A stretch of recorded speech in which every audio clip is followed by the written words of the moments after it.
900 000 € et 400 000 $ ont disparu des réserves de change de la Banque centrale de Mauritanie, BCM. La présumée responsable, une jeune femme caissière, a été arrêtée et d'autres personnes sont actuellement en détention. Plusieurs contrôleurs de la banque ont été entendus dans le cadre de l'enquête ouverte par la Banque centrale afin de déterminer les responsables de cette fraude et de connaître les lacunes dans l'application du système de contrôle. Les réserves de change de la Mauritanie ne sont pas très importantes. Donc ces détournements grèvent sensiblement la capacité de l'État à honorer ses engagements.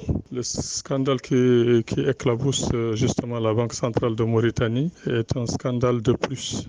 Ça montre aux yeux du monde entier que la Mauritanie devrait prendre des mesures vigoureuses pour lutter contre la corruption qui gangrène toute son administration. La découverte faite par les enquêteurs mauritaniens a donné un autre tournant au dossier. Selon le service secret américain, $1,5 million américains en fausse monnaie a été retrouvé dans le coffre-fort de la BCM. L'institution financière fait alors face au plus grand scandale révélé de son histoire depuis sa fondation en 1973. Les faux dollars qui sont retrouvés à la Banque centrale de Mauritanie prouvent que des agents, depuis des années durant, se sont attelés à faire de sorte que la Mauritanie ne soit plus viable économiquement. Ceci est dû en fait au fait que les recrutements dans la Banque centrale de Mauritanie ne se font pas comme ça devrait se faire. Par ailleurs, l'actuel gouverneur de la BCM, Mohamed Cheikh El Kébir, promu le 21 janvier 2020, en remplacement avec Abdelaziz Daï, actuel ministre de l'économie et de l'industrie, a pour mission de faire sortir le secteur bancaire mauritanien dans sa situation difficile depuis ces dernières années.